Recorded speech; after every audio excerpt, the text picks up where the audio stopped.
سجدے کا لفظ. فیض بھائی آپ نے ڈیورنگ تقریر میں بولا کہ آپ صلی اللہ علیہ وسلم نے ظہر میں کچھ سنتیں چھوٹ گئی تھی تو عصر کے بعد کمپلیٹ کیے. تو سمجھو ہماری بھی کچھ سنتیں ایسی چھوٹ جاتی دن بھر میں، جیسا خاص طور پہ ظہر کی اور عصر کی، تو کیا ہم کمپلیٹ کر سکتے کیا بات؟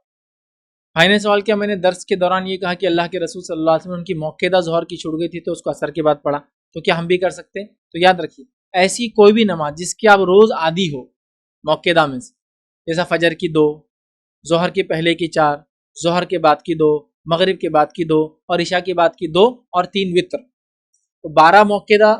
اور حدیث میں اس کی بڑی فضیلت، جو شخص دن میں 12 رکعتیں پڑھیں گا، اللہ کے رسول صلی اللہ علیہ وسلم فرماتے ہیں، اس سے مراد یہ موقعہ ہے اللہ جنت میں اس کے لیے گھر بنائیں گے. وہ کون سی؟ فجر کی 2، ظہر کی 4 ہوئی 6، ظہر کے بعد کی 2 فرض کے وہ 2 ملا لے تو ہوئے 8، اس کے بعد مغرب کے بعد کی 2 ہوئے 10 اور عشاء کے بعد کی 2 ہوئے 12. جو 12 رکعتیں روز پڑھیں گا اللہ جنت میں گھر بنائیں گے. تب آپ کو عادت ہے روز پڑھنے کی، اور آج کسی وجہ سے آپ وہ موقعہ نہیں پڑھ پائے ظہر کی، اور عصر کا وقت آ گیا تو آپ عصر سے پہلے پڑھ لیں. عصر کی نماز پڑھ کے یاد آیا کہ میں تو روز موقعہ پڑھتا ہوں، آج چھوڑ گئی، تو عصر کے بعد بھی آپ پڑھ سکتے ہیں نبی اکرم صلی اللہ علیہ وسلم اس عمل سے. اسی طرح بہت سارے علماء کا یہ بھی خیال ہے کہ کوئی رات میں تہجد پڑھتا ہے ڈیلی اور وہ اس کی وجہ سے وتر لیٹ پڑھتا ہے. اب آپ روز وتر لیٹ پڑھتے ہیں، اب ایک دن تہجد بھی نہیں ہوئی آپ کی اور آپ اٹھے فجر میں، تو علماء لکھتے ہیں کہ آپ فجر میں بھی وتر پڑھ سکتے ہیں فجر سے پہلے، چونکہ آپ روز پڑھتے ہیں. امام شافعی کہتے ہیں اگر فجر کی نماز بھی ہوگی فرض، پھر تو آپ کو یاد آیا کہ آج تو میری وتر بھی رہے گی کیونکہ میں روز تہجد پڑھتا ہوں، تو فجر کے بعد بھی پڑھ سکتے ہیں.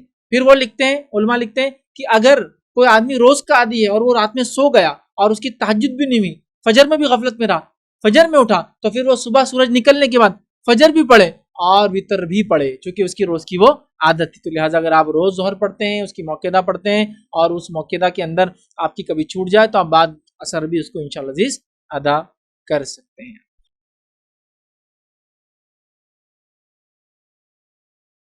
السلام علیکم. آپ بھی ہمارے اس کام میں تعاون کریں اپنی زکات و صدقات کے ذریعے. ڈونیشن ڈیٹیلز کے لیے ڈونیٹ پر کلک کریں. اگر آپ کو ہمارے ویڈیوز پسند آئے ہیں تو اسے شیئر کریں اور سب کے حقدار بنیں. روزانہ ہمارے ویڈیوز کو پانے کے لیے ہمارے یوٹیوب چینل کو سبسکرائب کریں اور بیل آئکن دبائیں. ہم سے دیگر سوشل میڈیا پر جڑنے کے لیے ویڈیو میں دیے گئے آئی ڈی کو سرچ کریں. جزاک اللہ.